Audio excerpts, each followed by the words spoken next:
Welcome, welcome, welcome to the exam breakdown on Wednesday, January 29th, 2025. What's happening, y'all? Just looking over my shoulder to make sure everything is working. Welcome to the exam breakdown. And on Wednesdays, we are doing some prep for the NMLS folks, those folks that are studying, getting ready for their nationwide mortgage licensing systems examination.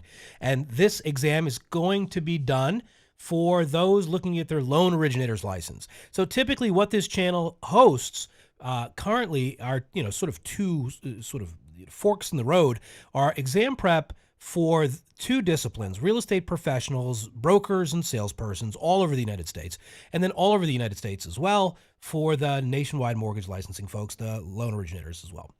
My name is D. Kumar. I've been training and coaching for, good Lord, decades, my God, and have trained tens and tens of thousands of people. I've had the blessing of being able to do this in physical, real life, in classrooms and packed auditoriums and all kinds of stuff, and then virtually and everything else. So I have a lot of experience in subject matter curriculum that sort of revolves around real estate. I'm a professional investor. I've been investing since I bought my first investment property when I was 18 years old, and I've been doing it ever since. So my expertise comes with actual tactical experience. I've operated brokerage firms. I've coached people. I've done transactions. I've coached by teaching. I've done all kinds of stuff. So I would say a lot of what I do happens to be in that space.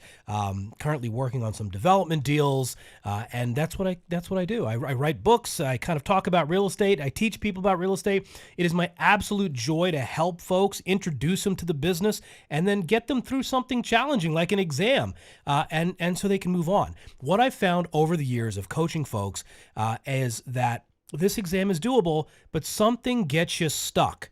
And as you're preparing, getting stuck is like the worst. And you're not sure where to begin. You're not sure what to do. You're looking at all this stuff. You're also like stressed out about how am I going to do in the industry, because these jobs are sales centric. Am I going to be doing well? It's commission based. Am I going to be able to earn a living? So there's all of these things that are coming in there. And then on top of that, you have to look at this new content and figure out how to learn it.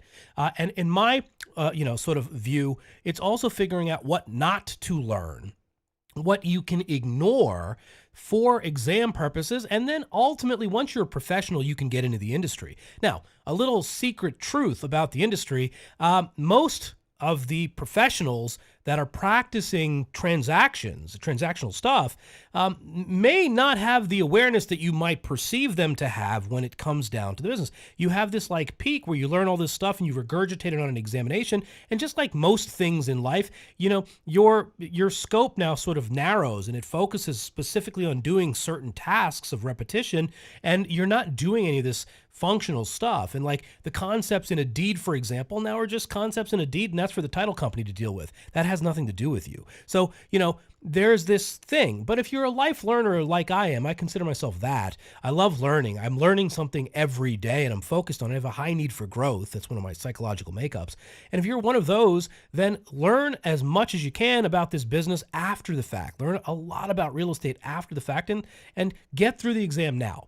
That's the point of this. And we're going to spend a little bit of time today talking about some questions, and I'm going to sort of introduce you to a couple of different concepts inside of that. Now, full disclosure, I'm a parent. I've got two kids, and I love them absolutely. They're both homesick today. So, I have a studio that's built out, and I do a lot of my content creation in the studio. And so I've got two sickies upstairs, and I'm on full-time parent patrol. So I might have to hop a little bit sooner, unexpectedly. So you might have me take a quick break, tend to something, and then I'll come back downstairs, right? And I'll kind of keep working with you guys. So just giving you the heads up in case we get the old technical difficulties. I'm not going to lie to you, and I don't consider myself bigger than I am.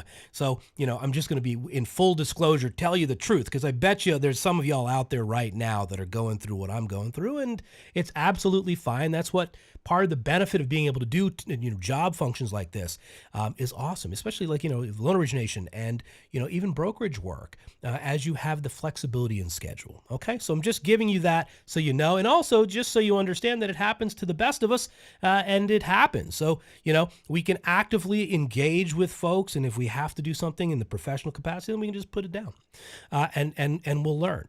All right. So those of you that can't be with me this afternoon live, you guys can watch the replay. Thank you all for subscribing to our channel. Our channel is just doing fantastic because of you. We owe everything to you. Check out the comments in a lot of our videos, and you're seeing people passing examinations all over the place. Nothing brings us greater pleasure than knowing that we're serving you, and how we're serving you is working. Okay? So thank you very much. If you haven't and you're just checking us out, please subscribe. It'd be awesome. We're building tons of content far beyond the real estate educational exam prep. We have lots of really valuable things that we're putting together. So stay tuned and stay aware by subscribing. All right, let's do this. I want to go into a couple of questions, and I'm going to expand the rationales of these to kind of explain what's happening. So let's jump right in.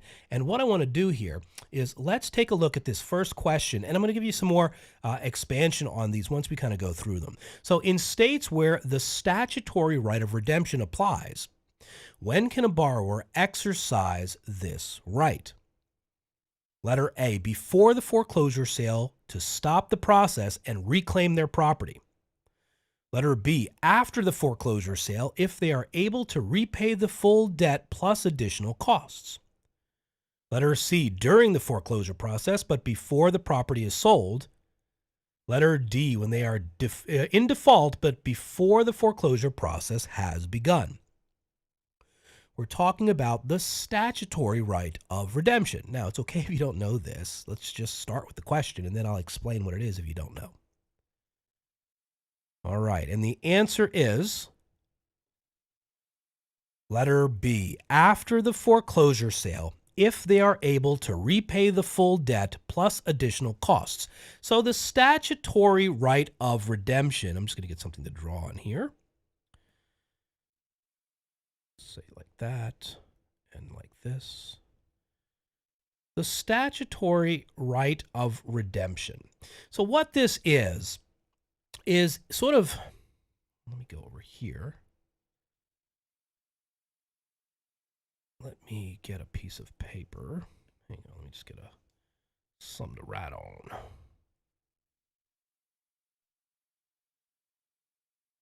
All right. So let's check this out. The statutory right of redemption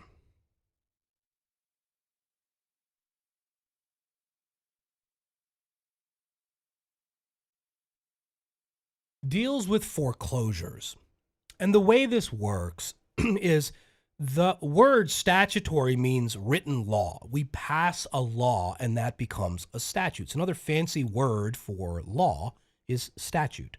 You're dealing, as you're studying for this examination, with lots of different laws or statutes, like the Truth in Lending Law, like the Real Estate Settlement Procedures Act, like the Equal Credit Opportunity Act, like the Graham-Leach-Bliley Act, like and so on and so forth, right? So there's all these acts, and these are passed statutorily. There's two levels of things. So let me kind of draw it here. We have, if this line here represents the day that the foreclosure sale happens. So this is the foreclosure sale. Everything leading up to the foreclosure, all of the legal actions, all of the processes and everything else. So I guess I'll ask you a bit rhetorically because I can't, speak to you. But my question to you is, if we are going through a foreclosure, there's lots of process and procedure. There's lawyers get involved. There's legal letters. Everybody's threatening you. Hey, you got to pay up, blah, blah, blah, blah, blah, blah, blah.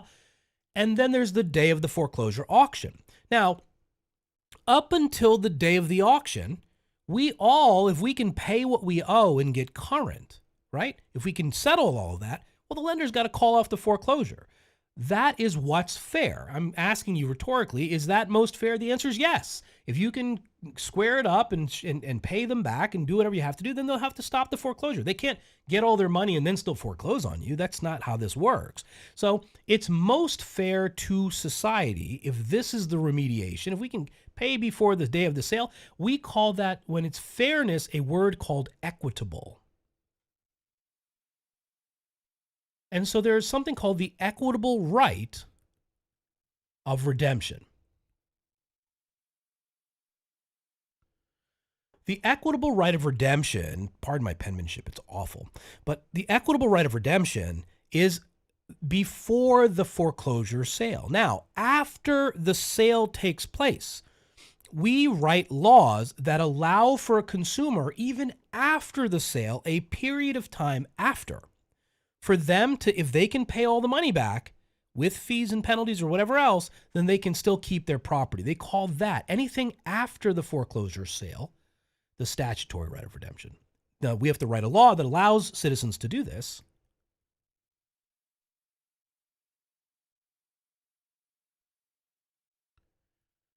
So there's the equitable right of redemption, and then there's the statutory right of redemption. And the statutory right of redemption happens after the foreclosure sale. Now, let's go back to that question. In states where the statutory right of redemption applies. So again, this is state to state. However, for an exam that's national based, you're not going to have state specific questions. So you don't need to know if your particular state has the statutory right of redemption on foreclosure. I mean, you ought to know if you're a citizen of that state. However, it doesn't, you just need to know the basic broad strokes here. So when can a borrower exercise this right? And so the answer here is after the foreclosure, because that's when statutory right of redemption kicks in. Not equitable, so not before. So letter A is incorrect. It says before. When they are in default, but before the foreclosure, letter D is incorrect. And I'm going to have to, excuse me, guys, I'm just going to have to pause for 1 second. I will be right back.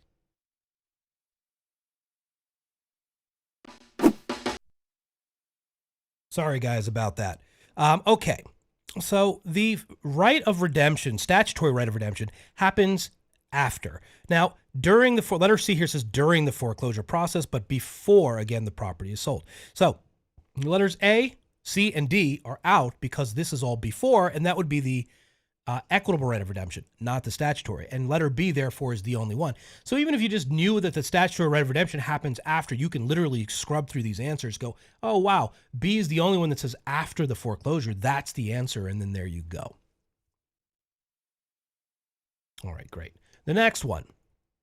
Which of the following is prohibited under the Mortgage Assistance Relief Services rule? They call this the MARS rule.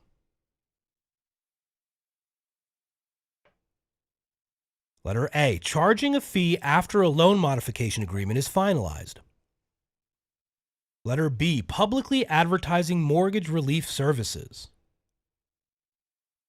Letter C, collecting upfront fees for mortgage relief services before results are achieved. Letter D, including the minimum financial qualifications, the most favorable terms in an ad. Which of the following is prohibited under the MARS rule? And the answer? Letter C, collecting upfront fees for mortgage relief services before results are achieved. So we have something called the MARS rule, the Mortgage Assistance Relief Services rule. Why did we need it? When everything was melting down, all of this stuff that you're studying for all went into effect because of the economic crisis in 2008. Prior to that, if you didn't know, mortgage loan originators didn't need licensing. You could just work at a mortgage company and you didn't have to have any credentials or qualifications and just basically sell these products to consumers. And then there was this huge economic crisis. You can look it up on Google that if you want to, and you'll see there's lots of stuff. There's no shortage of anything going back and forth about that. But it happened. 2008. Then in 2010, we passed something called the Dodd-Frank Wall Street Reform Act because as they were looking under a microscope to try to figure out what happened to this huge housing crisis, They realized that the mortgage origination industry is one of the, really is what happened. We wrote a lot of bad loans, a lot of risky products, a lot of things happened, a lot of consumer defaults, a lot of overinflation, blah, blah, blah, blah, blah. All of this stuff came out of that. Now, during that time when consumers were hitting brick walls, but, getting of huge amounts of foreclosures, huge amounts of problems, all kinds of these mortgage relief assistance like companies started popping up, a lot of which were fake, a lot of which were charging upfront fees, alleging that they would help a consumer, getting them out of trouble, and then not being able to do that, and then still taking upfront fees and all this stuff. So they realized, the rulemakers and the enforcers were looking at this going, we have to fix this. So they wrote this Mars rule to respond to that. And the Mars rule, the thing that you need to know, is that collecting any upfront fees for mortgage relief services before any results are achieved are prohibited under the Mars rule. So any of these companies that are actually out there, and there's plenty of great companies out there that are trying to help consumers avoid foreclosure, and those companies know that they cannot collect fees up front. They can collect fees after they achieve results. However, charging a fee after the loan modification is fine. Publicly advertising that you are a mortgage relief company is fine, and including the minimum financial qualifications for the most favorable terms in an advertisement is also fine. However, letter C is not. No upfront fees according to the Mars rule. All right, the next one is which legislation established the red flag rules and which government agency is responsible for enforcing it? Letter A, the FCRA, the Federal Reserve. Letter B, TILA, the Truth in Lending Act, Consumer Financial Protection Bureau, the CFPB. Letter C, FACTA, the Fair and Accurate Credit Transactions Act, by the way, Federal Trade Commission, the FTC, and then the ECOA, the Department of Housing and Urban Development, Equal Credit Opportunity Act. Red flag rules. And in this, the red flag rules are established inside of the FACTA law, the Fair and Accurate Credit Transactions Act. And I'm going to say that you don't really need to know the enforcement piece as much. Really, the enforcers that you need to focus on, there's one, and that makes life a lot easier for your exam, is the CFPB, the Consumer Financial Protection Bureau. The only time I'm going to tell you that you should know who enforces a law, there's one other law, and that's the Fair Housing Act. And fair housing is enforced by HUD. But the CFPB enforces everything else. And yeah, there is. And I say that broadly, right? They enforce everything else. But for the most part, they do. So again, what am I trying to do here? I want you guys to make sure you understand that, I'm trying to go for the broad strokes. Think about things that you can avoid learning, and that'll be much easier. And if you can just water it down to saying, hey, the CFPB for the most part is going to be the enforcer for everything except fair housing, and keep it sort of in there, most of the questions that you're going to get about that, you're going to nail. And that's what I'm trying to do here. I'm trying to cut out some of the extraneous stuff. However, you do need to know what FACTA is, the Fair and Accurate Credit Transactions Act. So you do want to know that, and that the red flag rules are also a piece of that.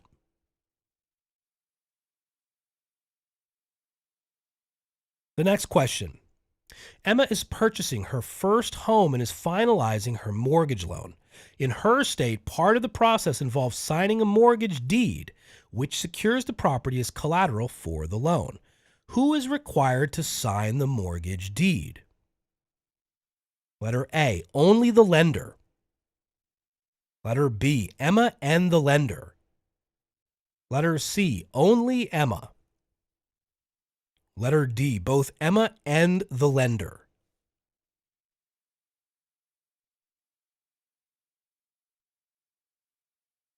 And the answer is,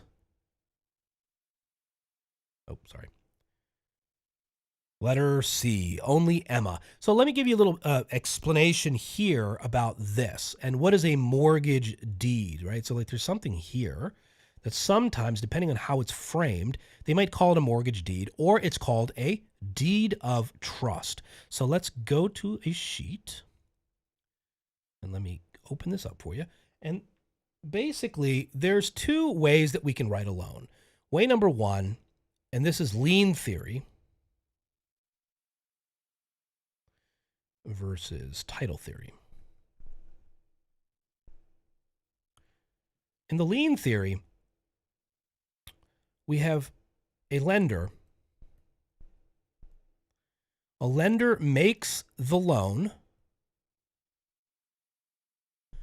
and then what we do is the borrower gives the mortgage.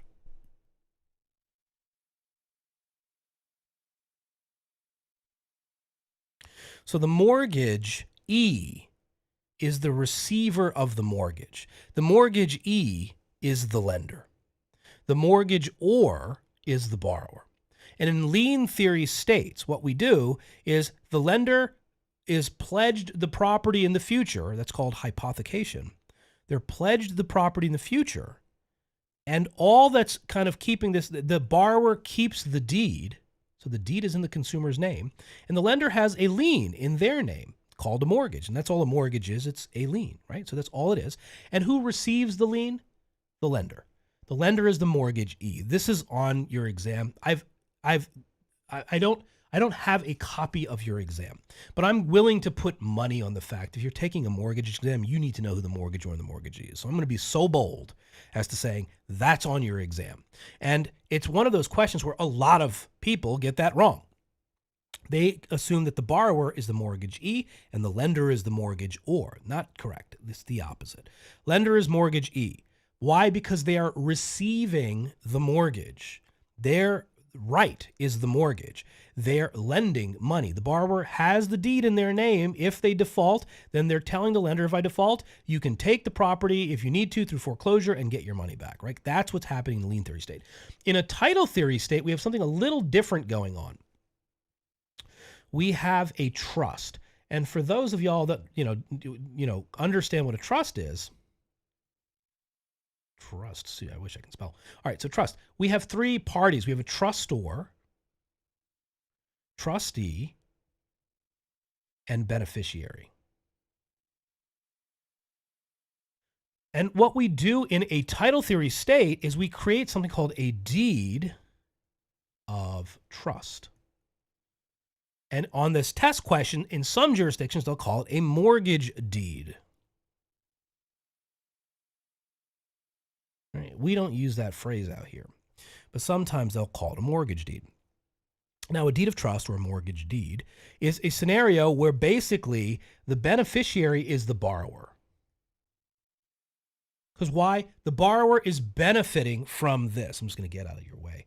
The borrower is benefiting from this transaction. So they're the beneficiary. The trustor is basic. So the borrower signs a deed, and the deed is signed over to a trustee. So when you have a title theory situation in a deed of trust or a mortgage deed, the deed is not in your name. You have the right to live in the property and enjoy the property subject to you paying the lender back. However, the deed is not yours. Once you pay the obligation back, then the trustor instructs the trustee to sign the deed back over. And that's what they call the mortgage deed. That's the mortgage deed process.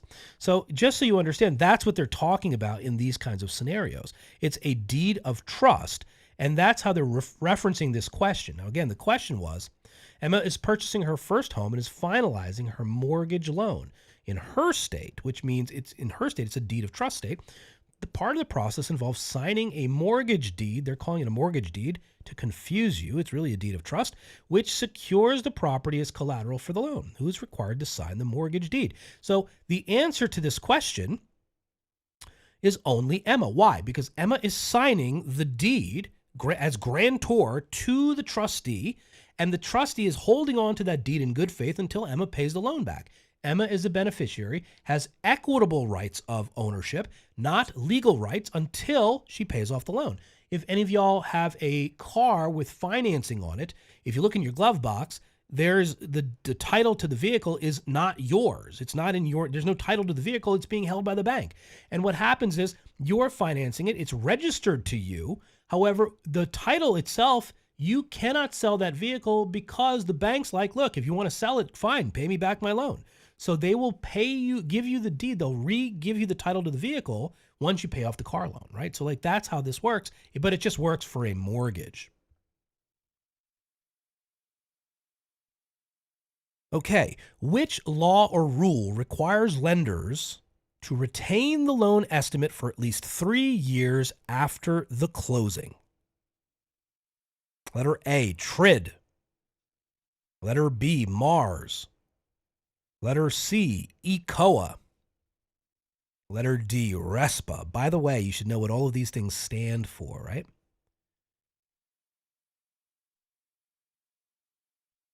And the answer? Letter D, the TRID rule. All right, so we've got the TRID rule, which stands for the TILA-RESPA Integrated Disclosure Rule. And the TRID rule marries disclosures from the Real Estate Settlement Procedures Act and the Truth in Lending Act. So together, they came up with the famous LE, which you're studying about, and the CD, the loan estimate and the closing disclosure. All right, so if you know that part, great. And you wonder that it's the TRID rule that's requiring the LE to be maintained and kept. So these are the rules for the TILA-RESPA integrated disclosure. Now, just a couple of things that I always do as I'm learning, trying to figure out what this stuff stands for, like ECOA. Remember also we can sometimes refer to ECOA, the Equal Credit Opportunity Act, as regulation B. RESPA is regulation X. So what I try to do is I always try to think through it. The MARS rule, we just talked about that, Mortgage Assistance Relief Service. And what's the big thing about the MARS rule? That you can't charge upfront fees. We'll just write no upfront fees. So as I'm learning, I'm trying to do active learning. I'm trying to figure out, okay, what are the ways that I can learn this stuff so that it's, sort of dimensional, right? So I'm like able to look at different things and go, okay, well, what is it? Even if it's the wrong answer, I'm still trying to learn something from it. Okay, and then this is the final question I'm going to go through. Under Regulation C, which of the following loan applications would not be subject to reporting requirements? Letter A loan application for a primary residence to purchase a single-family home. Letter B, a loan application for a home equity line of credit, a HELOC, to fund renovations.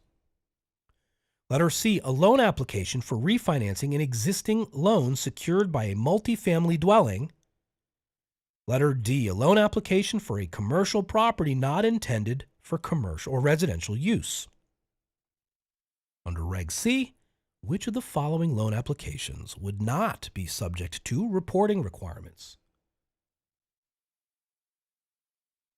And the answer? Letter D, a loan application for commercial property. So commercial real estate, like businesses and shopping centers, retail, that kind of stuff, those are all commercial properties. The Regulation C rule is the HMDA law.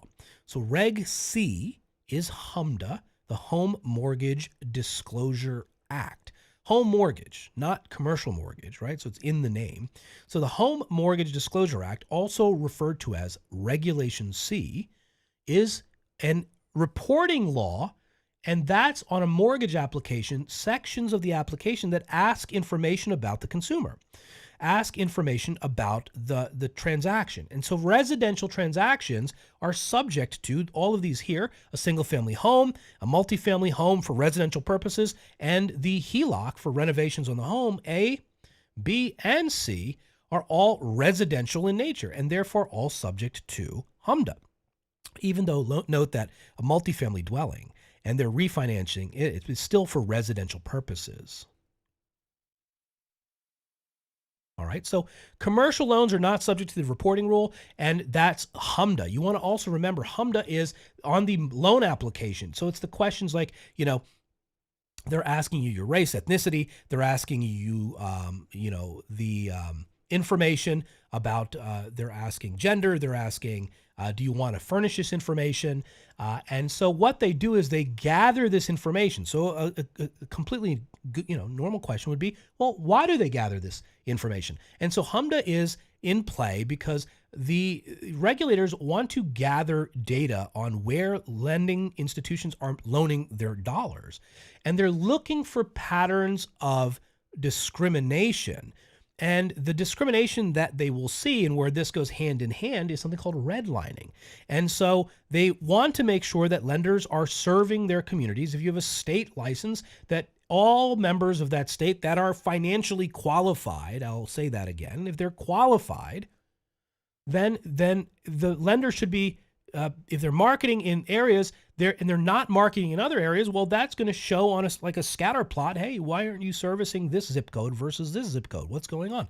And they want to make sure that the consumers are not being discriminated against through redlining. Now, you might think, man, that doesn't happen. Well, it has. It happens all the time. When enforcers go in and they check reporting data, they're finding all kinds of issues like this, even in modern day. So then they go back and they say, okay, you're not making loans in this area.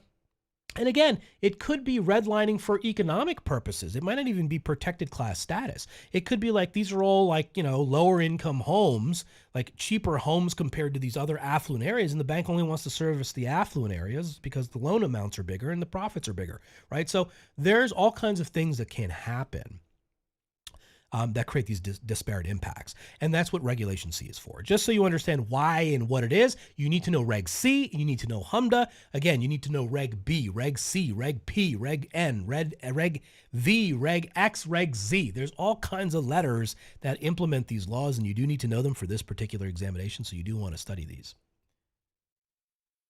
All right. You were amazing. I apologize about that brief delay in the middle of this. Like I mentioned earlier at the top of this program, we had, I've got two sickies at home today, two of my kids, both of them actually, and I've got a 2-for-1, right? That's what's going on. Anyway, they are doing excellent. They're resting and they're hydrating, and I appreciate, you hanging in there. Thank you all very much. Hopefully some of this stuff was helpful. If you have topics or concepts, things that you're not quite sure about, things that you would like me to cover, message us in the comments. Ask questions. We get back to people, trust me. People are always messaging us, and we're giving them information, advice, steering them in the right direction, hopefully, to get them off and studying. Please subscribe if you haven't. Please make sure that you're telling other folks that might be considering getting their license. If you like the content, if there's anything we can do to serve you more, please don't hesitate to ask. Share with us when you're passing. Share with us the good news. We celebrate with you. Trust me, it makes a huge difference in our lives to know that we're helping folks and we don't even get to see you or meet you. That's kind of cool in its own self. All right. Once again, my name is D. Kumar. Thank you very much for joining us for the exam breakdown. We do this every Monday, every Wednesday for every state, everywhere, anywhere. If you're taking your licensing for real estate professionals or mortgage loan origination, we are your one-stop source to get you through that test. I will see you on Monday for my real estate pros, and have a great weekend. Have a great rest of your week. Keep working, keep working, keep working. Good luck with your studies. Good luck on your exams, and we'll see you real soon.